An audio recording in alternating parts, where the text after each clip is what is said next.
Apa kabar Bapak dan Ibu pendidik? Selamat bergabung di channel Ngajar Enak.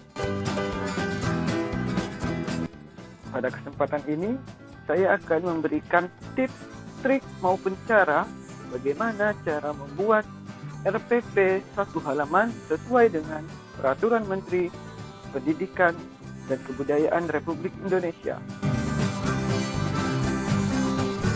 Membuat RPP pada hakikatnya sangatlah mudah jika kita mengikuti aturan dan sesuai dengan pedoman.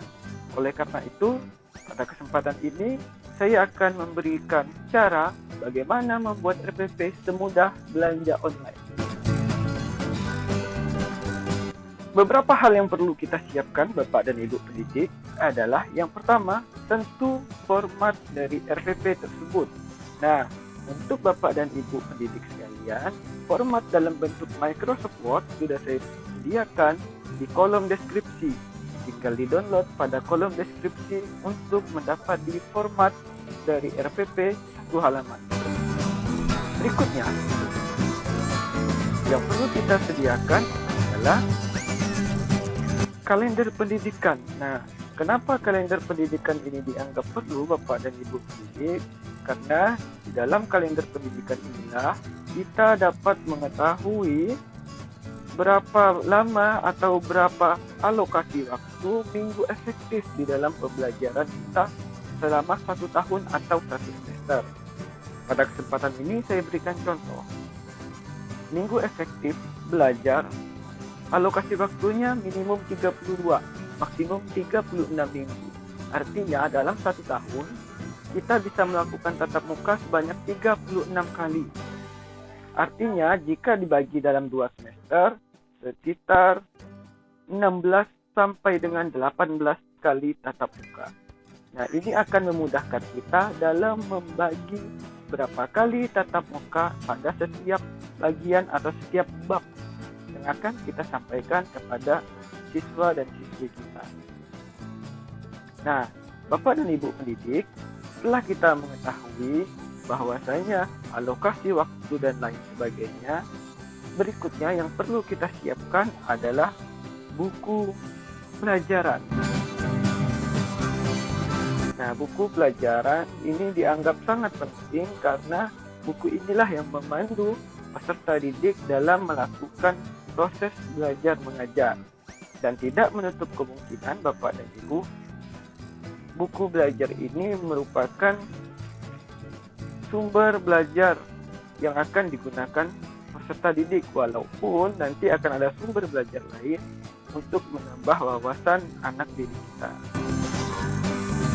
Nah, ada beberapa hal pendukung yang perlu kita baca, setidaknya adalah buku pegangan guru. Nah, di sini kita akan mengetahui kompetensi inti atau KI 3 dan KI 4 di dalam pembelajaran kita nanti. Yang KI 3 adalah pengetahuan dan KI 4 adalah keterampilan. KI 3 dan KI 4 ini yang akan kita capai nanti juga harus seyogyanya kita sisipkan di dalam RPP kita. Nah, baiklah Bapak dan Ibu sekalian, sekarang kita masuk ke dalam pembuatan RPP.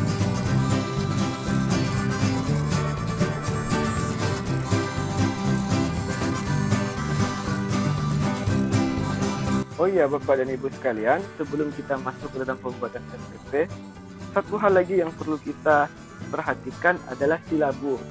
Nah, silabus ini adalah dasar bagaimana kita membuat RPP kita.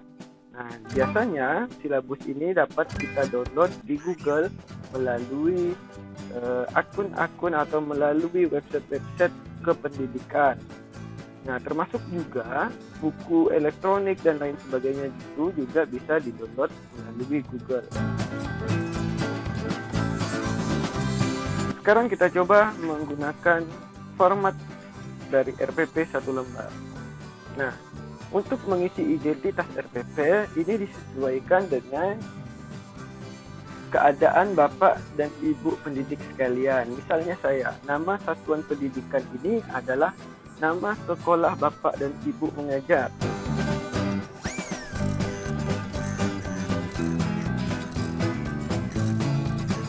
Misalnya saya adalah SMA Negeri 1 Ledo. Mata pelajaran ini adalah mata pelajaran yang diampu dan dibuatkan RPP-nya. Misalnya untuk saya adalah prakarya dan kewirausahaan.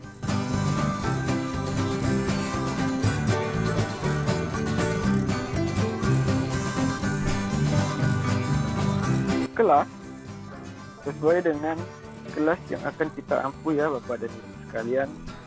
Seperti contoh kelas 10 semester ganjil misalnya. Nah, materi pokok ini biasanya ditulis sesuai dengan bab pada buku tersebut. Misalnya ada 4 bab di dalam satu buku. Nah, materi pokok pada bab pertama itu adalah materi pokok pertama. Nah, seperti halnya saya pada mata pelajaran prakarya dan kewirausahaan hanya ada 4 materi pokok, yaitu kerajinan, rekayasa, budidaya, dan pengolahan. Pada kesempatan ini, saya akan coba membuat materi pokok tentang budidaya.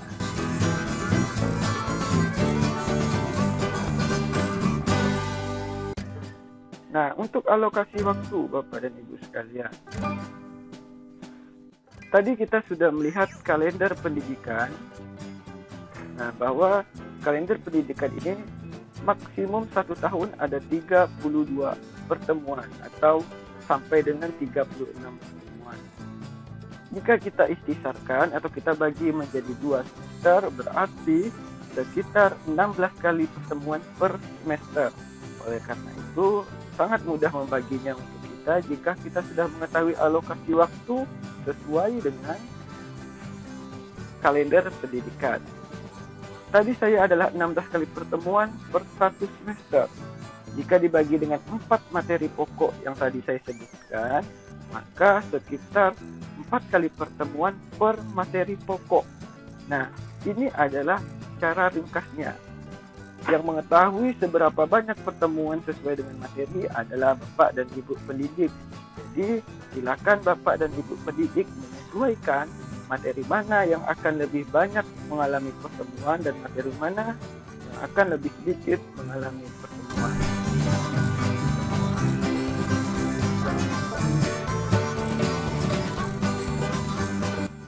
Nah, sekarang kita mengisi kepada bagian tujuan pembelajaran. Jika Bapak dan Ibu sekalian sudah mendownload buku elektronik ataupun sudah memegang buku pelajaran, biasanya pada awal bab buku pelajaran itu terdapat tujuan pembelajaran. Coba kita cek ya Bapak dan Ibu sekalian pada bagian budidaya.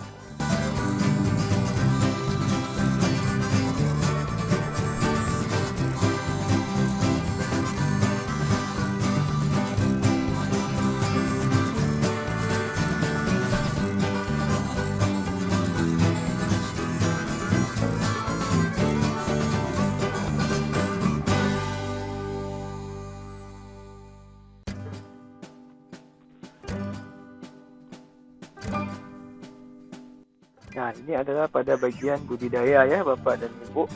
Materi berikutnya adalah budidaya.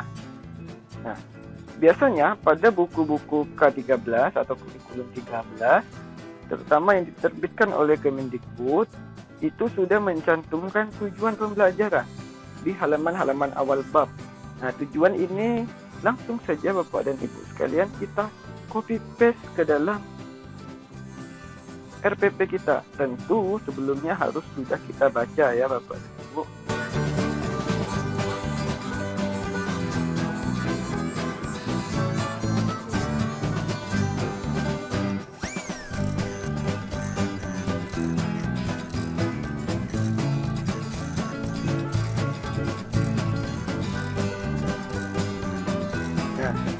Nah, karena copy paste-nya tadi harus kita dari PDF ke Microsoft Word, harus kita setting lagi Bapak dan Ibu untuk formatnya.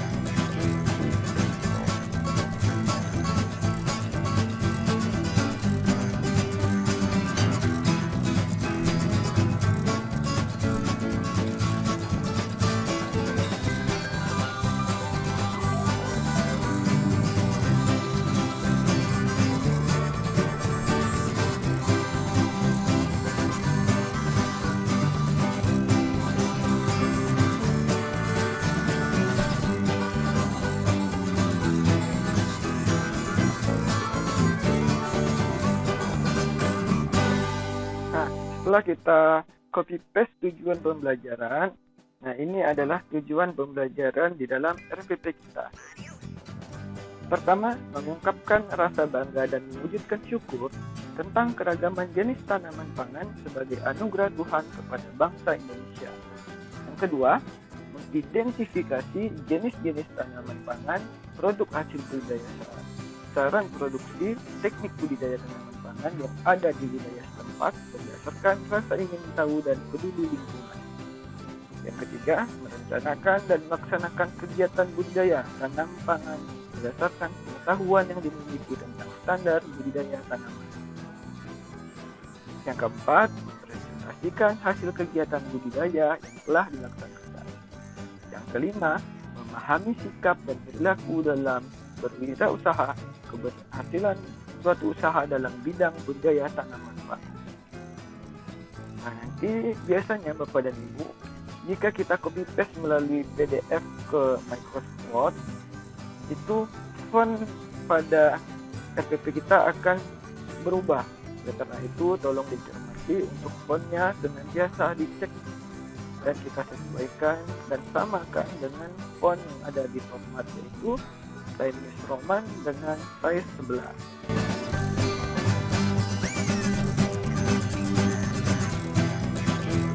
Nah, langkah selanjutnya adalah mengisi langkah kegiatan pembelajaran. Ada alat dan bahan. Apakah dalam pembelajaran ini menggunakan alat? Jika menggunakan alat, maka harus kita tuliskan alat yang akan kita gunakan. Misalnya dalam 4 kali pertemuan, kita menggunakan komputer, proyektor, dan lain sebagainya. Kita tulis. Dan biasanya di pertemuan terakhir ada praktek juga menggunakan alat, maka alat tersebut juga harus kita tulis.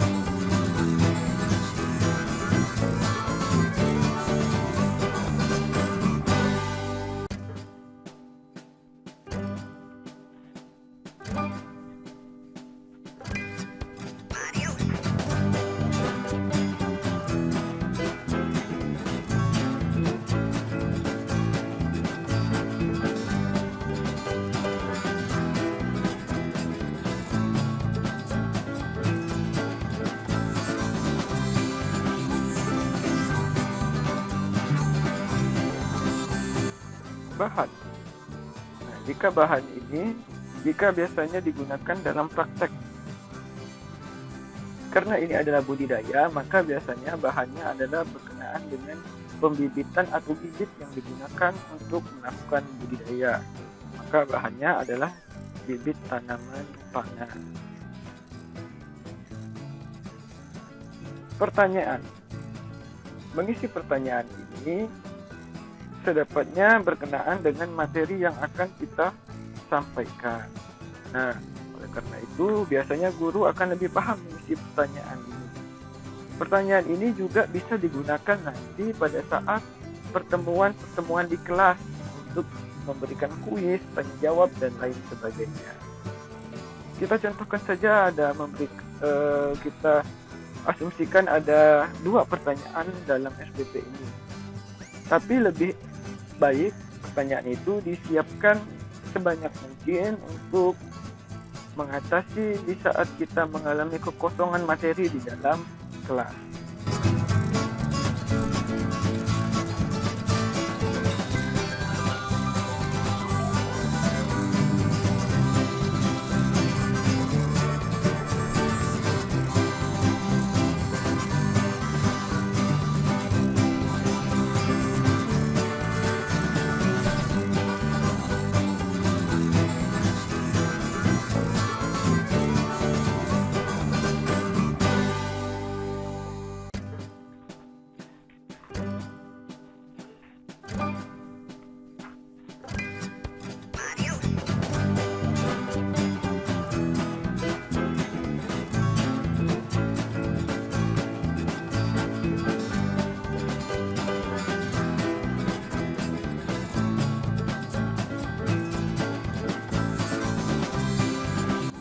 Itu adalah contoh dari pertanyaan yang akan kita ajukan nanti semisalnya jika di kelas kita buat kuis. Lebih baik pertanyaan ini dibuat sebanyak mungkin, ya minimal ada 5 sampai dengan 10. Nah, pada langkah berikutnya adalah siswa berlatih praktik. Nah, ini kita narasikan apa yang dilakukan siswa jika di kelas kita lakukan praktik. Nah, karena ini budidaya, pasti praktiknya adalah melakukan budidaya tanaman. Bisa saja tergantung kepada guru masing-masing, bisa praktik di kelas, bisa menganalisa objek dan lain sebagainya.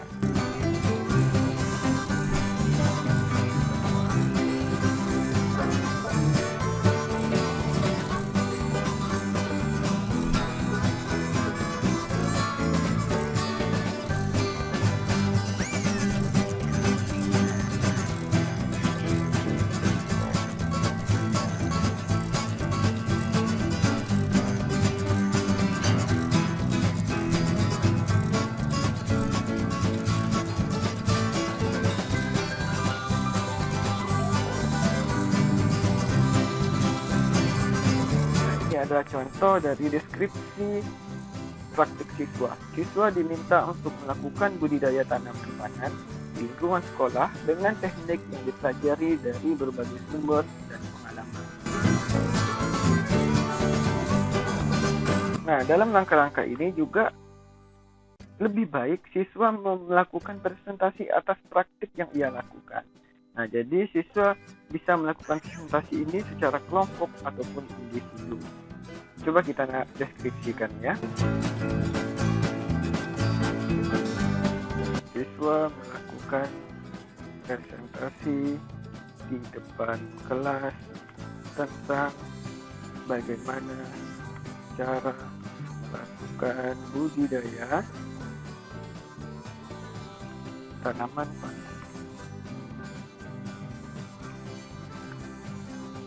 Nah, deskripsinya, siswa melakukan presentasi di depan kelas tentang bagaimana cara melakukan budidaya tanaman pangan. Kesimpulan. Nah, terakhir dari kegiatan atau langkah-langkah ini, siswa harus memberikan kesimpulan kepada atas apa yang ia kerjakan, ataupun kesimpulan ini bisa berupa kesimpulan yang diberikan oleh guru serta melakukan penilaian terhadap apa yang dilakukan oleh siswa.